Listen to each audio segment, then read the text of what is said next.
In this video, I'm going to walk you through exactly how the Lower Mainland is laid out, the neighborhoods our clients actually love, the transportation realities you need to know, and, honestly, a few places that look amazing on Instagram but might not be the right fit for your lifestyle. Stick with me. By the end, you'll have a clear picture of where you might want to plant roots. And if you want my free, no-fluff guide for homebuyers in Greater Vancouver, just drop a comment below or DM me guide and I'll send it over. Let's dive in. Okay, first things first. If you're not from here, Greater Vancouver can feel overwhelming. So let me give you my clock analogy.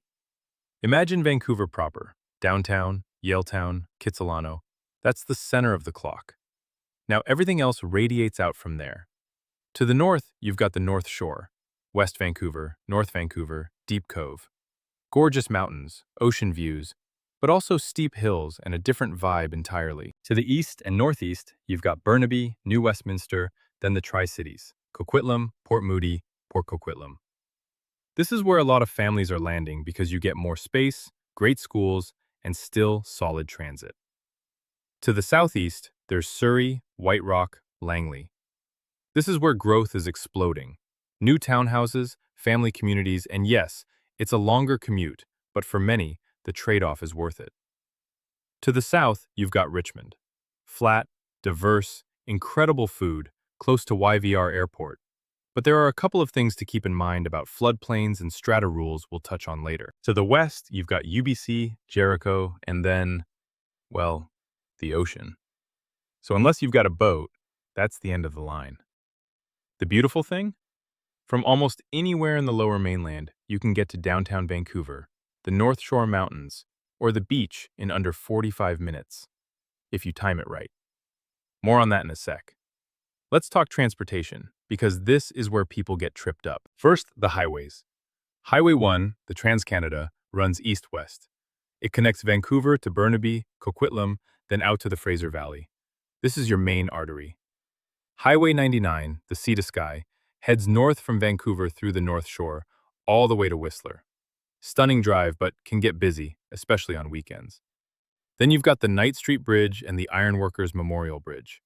These connect Richmond and the North Shore respectively. Know them, love them, or learn to avoid them during rush hour. Now, the SkyTrain. This is a game changer.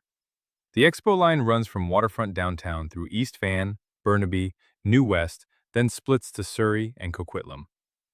The Canada line connects downtown to Richmond and YVR Airport.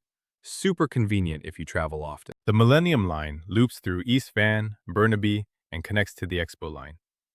If walkability and transit access are priorities for you, living within a 10-minute walk of a SkyTrain station can change your daily life. No parking stress, no bridge tolls, just hop on and go. Traffic reality check. Yes, Vancouver has traffic. But if you're coming from Toronto, LA, or Chicago, you'll likely be pleasantly surprised. The worst congestion tends to be Highway 1 through Burnaby during rush hour, the Lions Gate Bridge on the North Shore, and the Knight Street Bridge around 4 to 6 p.m. Pro tip: if your job is flexible, even shifting your commute by 30 minutes can make a huge difference. Getting to YVR Airport. For most of the metro area, you're looking at 20 to 40 minutes. Richmond, 10 to 15.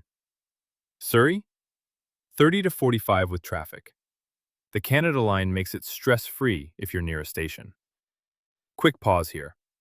I know talking about highways and transit lines can feel like a lot of information to take in all at once. It's exactly the kind of logistical puzzle that stops a lot of people before they even start looking at properties. If you're thinking about relocating to Vancouver and want someone in your corner, my name is Ken Wong and I'm a local realtor here in the city.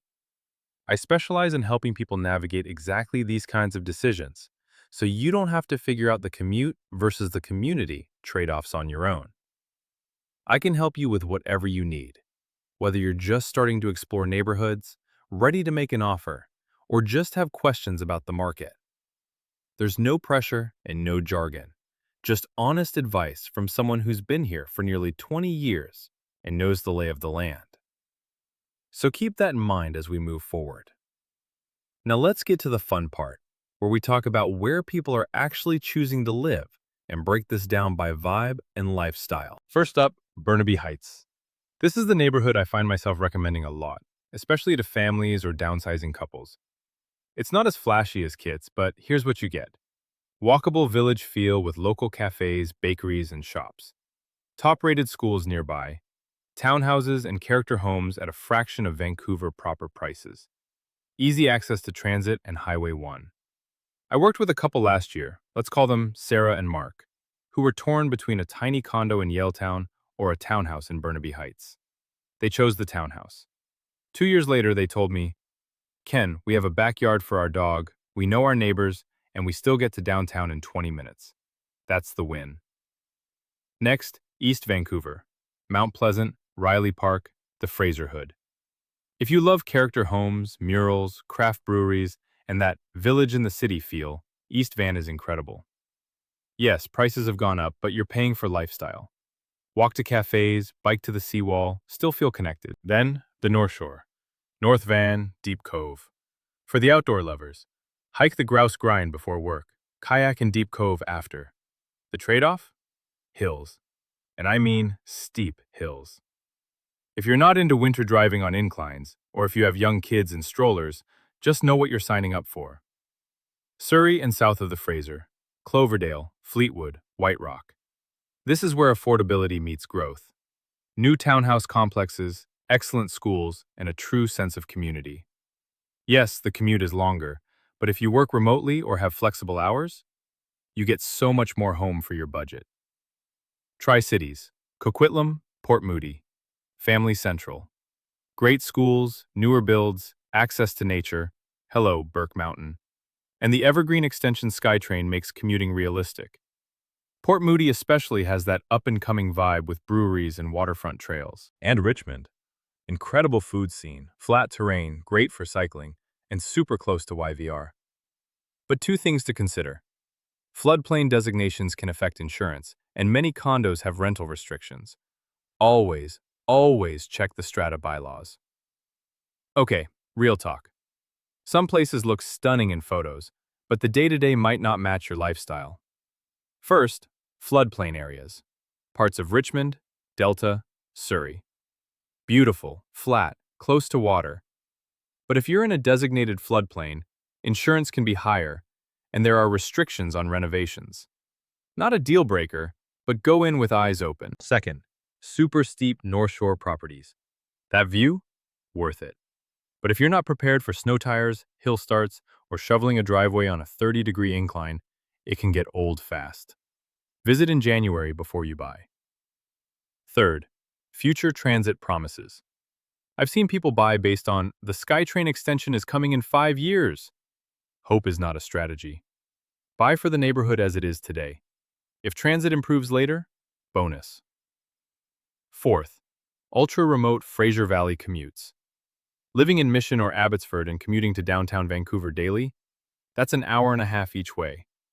Only do this if your job is truly remote or you love long drives. So let's recap. Greater Vancouver is more than just the city. It's a network of communities, each with its own vibe. Transportation is manageable if you plan smart. SkyTrain access, highway proximity, and flexible hours make a huge difference. The best neighborhood isn't about price tags, it's about fit. Do you want walkability, a yard, mountain views, good schools? We can find that. And honestly, there's no bad place to live here. Just places that fit your life better than others. Look, I get it. Choosing where to live is emotional. It's not just square footage and commute times. It's where your kids will grow up, where you'll sip coffee on Saturday mornings, where you'll build memories. That's why I created a free, no-pressure guide, the Greater Vancouver Homebuyers Checklist. 7 questions to ask before you choose a neighborhood. It covers school catchments, walk scores, future development plans, and the one thing most people forget to check. If you want it, just comment "guide" below or send me a DM. I'll get it to you right away. And if you're ready to talk specifics, your budget, your must-haves, your dream lifestyle, my team and I are here to help. No pressure, just honest, local advice from someone who's lived and worked here for 2 decades. Thanks for watching. I'm Ken Wong. Welcome to Vancouver. Let's find your place.